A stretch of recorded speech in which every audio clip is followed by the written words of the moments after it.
భారత్ కెనడాల మధ్య సయోధ్య కుదరడం ఇక అసాధ్యంలానే అనిపిస్తుంది. భారత్ కెనడా మధ్య రాజుకున్న నిజ్జర్ వివాదాన్ని అమెరికా ఎగదోస్తూ భారత్ వ్యతిరేక కార్యక్రమాన్ని భుజాన్నెత్తుకుందని స్పష్టంగా తెలిసిపోతుంది. నిజానికి అసలు జరిగిందేమిటన్నది చూస్తే భారత్ పై కెనడా చేస్తున్న ఆరోపణలు పూర్తి హాస్యాస్పదంగానూ అభూత కల్పనలా ఉన్నాయి. వాటిని ఏ దేశమూ సమర్థించడం లేదు. కేవలం అమెరికా మాత్రమే కెనడా కొమ్ము కాస్తుంది. 2023 జూన్లో భారత్ సంతతికి చెందిన కెనడా పౌరుడు హర్దీప్ సింగ్ నిజ్జర్ హత్యకు గురయ్యాడు. నిజానికి ఇతను భారత వ్యతిరేక కార్యక్రమాల్లో పాల్గొన్నందుకు గాను భారత ప్రభుత్వం నిషేధించింది. ఇతను పంజాబ్ ను మరో దేశంగా గుర్తించాలని చేస్తున్న ఖలిస్తాన్ ఉద్యమాన్ని సమర్థిస్తూ ప్రచారం నిర్వహిస్తున్నాడు.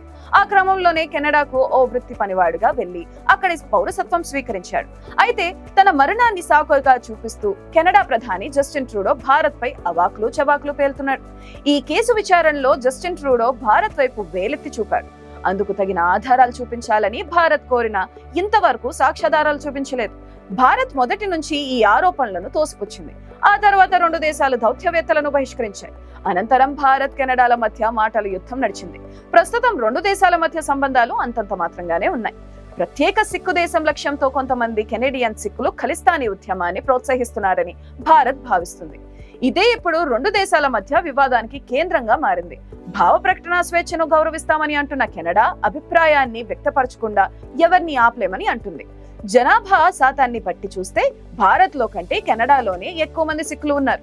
కెనడా ప్రధాని జస్టిన్ ట్రూడో అక్కడ సిక్కు ఓటు బ్యాంక్ కోసమే ఖలిస్తానీ మద్దతుదారులపై చర్య తీసుకోవాలన్న డిమాండ్ ను విస్మరిస్తున్నారని భారత్ ఆరోపిస్తుంది. అయితే ఈ మధ్య పశ్చిమాసియాలో యుద్ధం నేపథ్యంలో భారత్ పుతిన్ కు నెతన్యాహుకు మిత్రుడిగా మారడం, అంతర్జాతీయంగా అన్ని రంగాల్లో కీలకంగా మారుతుండడం జరిగింది. అదీ కాకుండా భారత ప్రధానిగా నరేంద్ర మోదీ మూడోసారి ఎన్నికవడం అమెరికాకు కంటగింపుగా మారింది. ప్రపంచవ్యాప్తంగా ఆయన గ్రాఫ్ పెరిగిపోతుండడాన్ని అగ్రరాజ్యం అమెరికా ఓర్వలేకపోతుంది. అందుకే కెనడాకు మద్దతుగా నిలబడి భారత్ పై లేనిపోని ఆరోపణలు చేస్తుంది. దాదాపు 40 ఏళ్ల కిందట ఖలిస్తాన్ ఉద్యమం నేపథ్యంలో పంజాబ్ లో దారుణమైన హింసాకాండ జరుగుతున్న సమయంలో భారత్ సైన్యం అమృత్సర్ లోని స్వర్ణ దేవాలయంపై దాడి చేసింది. ఆ తర్వాత అక్టోబర్ 1984లో అప్పటి ప్రధాని ఇందిరాగాంధీ తన ఇద్దరు సిక్కు అంగరక్షకుల చేతిలో హత్యకు గురయ్యారు. కొంతమంది ఖలిస్తానీ మద్దతుదారులపై కెనడా చర్యలు తీసుకోవాలని భారత్ డిమాండ్ చేస్తుంది. అయితే కెనడా పట్టించుకోవడం లేదు. హర్దీప్ సింగ్ నిజ్జర్ ను భారత్ ఖలిస్తాన్ ఉగ్రవాదిగా ప్రకటించింది. ఈ మధ్య కాలంలో అటు పాకిస్తాన్, బంగ్లాదేశ్, చైనా, మాల్దీవ్ సహా ఏ పాశ్చాత్య దేశంతో భారత్ సంబంధాలు ఇంతగా క్షీణించలేదు. ప్రచ్ఛన్న యుద్ధం తర్వాత అమెరికా నేతృత్వంలోని పాశ్చాత్య దేశాలతో సంబంధాలను మెరుగుపరుచుకున్న భారత్ మెల్లమెల్లగా పూర్తిస్థాయి మార్కెట్ ఎకానమీ సాధించే దిశగా పయనిస్తుంది. G7 నాటో దేశాలతో ఆర్థిక, వాణిజ్య, రాజకీయ సంబంధాలను మెరుగుపరుచుకునేందుకు ప్రయత్నిస్తుంది. ఈ రెండు గ్రూపుల్లోనూ భాగంగా ఉన్న కెనడాకు అమెరికాతో చాలా సన్నిహిత సైనిక సంబంధాలున్నాయి. అమెరికాకు అత్యంత సన్నిహిత దేశమైన కెనడాతో భారత్ సంబంధాలు ఇంతగా దిగజారడం ఇదే మొదటిసారిగా చెప్పుకోవచ్చు. ఈ నేపథ్యంలో కెనడాలోని తమ హై కమిషనర్ సంజయ్ కుమార్ వర్మ మరికొందరు దౌత్యవేత్తలను వెనక్కి రప్పిస్తున్నట్లు భారత్ తెలిపింది. అయితే సంజయ్ కుమార్ వర్మతో సహా 6 భారతీయ దౌత్యవేత్తలు, కౌన్సిలర్ అధికారులను బహిష్కరించినట్లు కెనడా ప్రకటించింది. నిజ్జర్ హత్య కేసులో భారతీయ దౌత్యవేత్తలు, ఇతర హై కమిషన్ అధికారులను పర్సన్స్ ఆఫ్ ఇంట్రెస్ట్ గా కెనడా చేసిన ప్రకటన ఇరు దేశాల దౌత్యవేత్తల బహిష్కరణకు దారితీశాయి. కెనడాలో పర్సన్స్ ఆఫ్ ఇంట్రెస్ట్ అంటే నేరానికి సంబంధించిన కీలక సమాచారం ఉందని విచారణ అధికారులు భావిస్తారు. సెప్టెంబర్ 2023లో నిజ్జర్ హత్య తర్వాత ప్రధానమంత్రి జస్టిన్ ట్రూడో కెనడా పార్లమెంట్ లో భారత అధికారుల ప్రమేయానికి సంబంధించి బలమైన సాక్ష్యం ఉందని అన్నారు.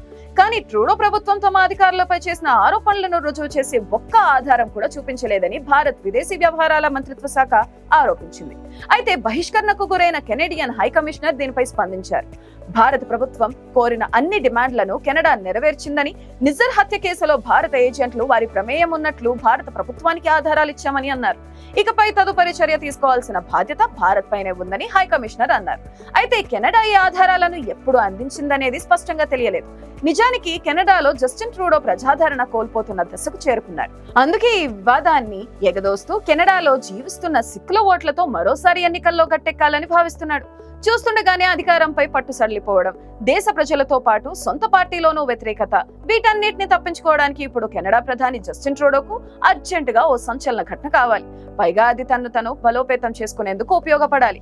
దీంతో దాదాపు 7 ఏడాదికి పైగా కోల్డ్ స్టోరేజ్ లో పడేసిన నిజ్జర్ హత్య కేసును మళ్లీ బయటకు తీసి భారత్ పై నిందలు మోపే పని మొదలు పెట్టారని నిపుణులు చెబుతున్నారు. ట్రూడో తాజాగా రాజేసిన వివాదం వెనుక మర్మం ఇదే అని పరిస్థితులను బట్టి అర్థమవుతుంది. భారత్ ప్రభుత్వ ఏజెంట్లు కెనడా వాసులకు ప్రాణాంతకంగా మారారని, తానే వారిని కఠినంగా ఎదుర్కొనున్న ఇమేజ్ ను సృష్టించుకునే యత్నం చేస్తున్నారు. నిజానికి ట్రూడో ఇమేజ్ ఇప్పటికే పాతాళంలోకి పడిపోయింది. 2015లో లిబరల్ పార్టీ అధికారంలోకి వచ్చిన 2 ఏళ్ల నుంచి ప్రజాభిమానం కోల్పోవడం మొదలైంది. 2017లో అఘాఖాన్ సంస్థ నుంచి బహుమతుల రూపంలో పరస్పర విరుద్ధ ప్రయోజనాలు పొందడం, 2019లో ఎస్ఎన్సి లవ్లెన్ స్కాండల్, బ్లాక్ ఫేస్ వివాదం వంటివి ట్రూడో ప్రతిష్టను దెబ్బతీశాయి. 2019లో ఆ పార్టీ బలం బాగా తగ్గిపోయి మిత్రపక్షాలపై ఆధారపడాల్సి వచ్చింది.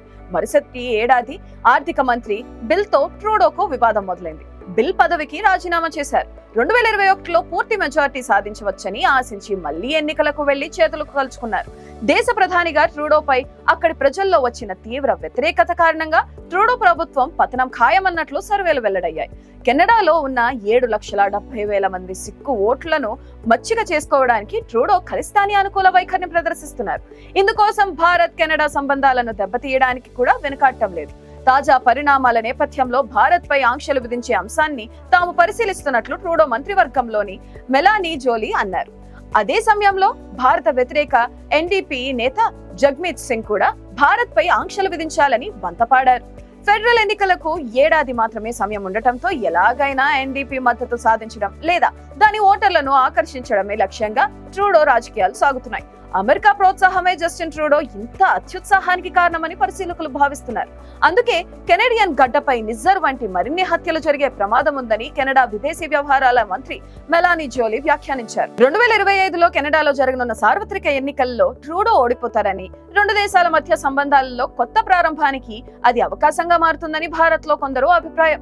ఇటీవల కొంతమంది భారత అధికారులపై పన్ను సివిల్ కేసులు పెట్టారు. వీటిలో జాతీయ భద్రతా సలహాదారు అజిత్ డోభాల్ పేరు కూడా ఉంది. మొన్నటి ఐక్యరాజ్య సమితి వార్షిక సదస్సుకు భారత ప్రధానితో జాతీయ భద్రతకు సలహాదారు రాకపోవడానికి ఇదే కారణం.